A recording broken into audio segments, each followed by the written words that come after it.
Let's see if this one explodes like the last one. It does. Woo! All right, mop on aisle 3. Russian Attack. Woo! I have it all over me. I am wearing Russian Attack right now.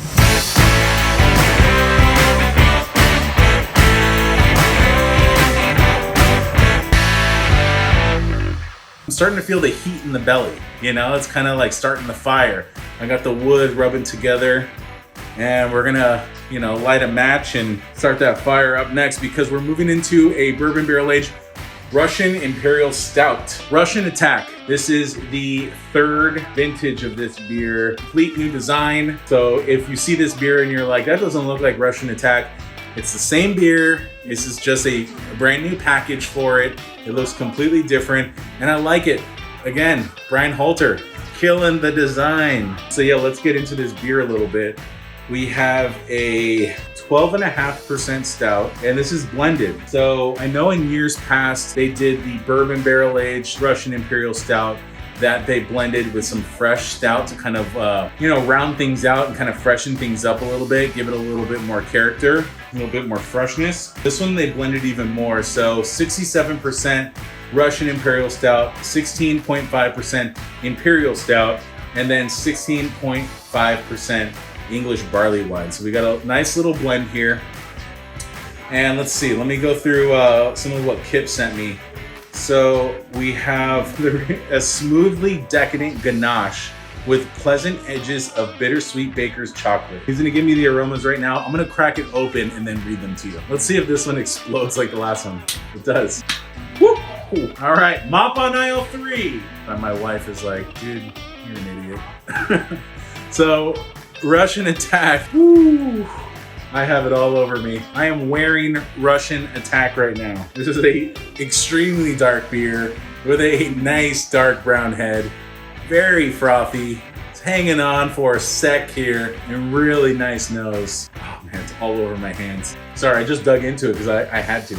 This is a beautiful nose. Aromas of bourbon-soaked oak, vanillin, and cafe latte are followed by flavors of velvety smooth mocha. And that's really what you're getting here. It's chocolate dominant for sure. I'm not getting like the cafe latte thing, no coffee, no cream. It's really just like dark chocolate, a little bit of milk chocolate. It's really kind of all over the chocolate board with some really nice bourbon character.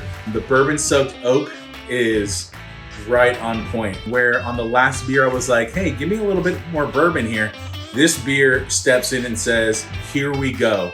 Just completely well balanced. It's extremely strong. It's like aggressively bourbon, but without being over the top. So first off on this beer, I really like the mouthfeel.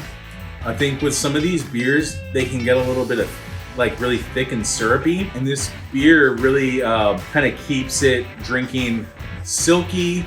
There is a thickness to it, but it's not over the top. It does kind of move along really fast on the palate. Nice maple syrup component to it that I wasn't expecting. It's very big chocolate. You're getting kind of like campfire-y vibes off of this, where there's like, I guess kind of the char from the barrel, the vanilla or vanillins from the oak is also coming into play, coming in as like replacing that marshmallow side of things. My hands are so sticky, covered in beer. I think what Kip notes is pretty interesting. The body is hefty, but the finish is dry, 100%. It's not one of those like 16% like adjunct stouts that sit on your palate and make it a chore to drink. I think we've all had those 22-ounce bottles of like that 15% stout that has like almonds and maple syrup and marshmallows and all that crap, and I can never finish them.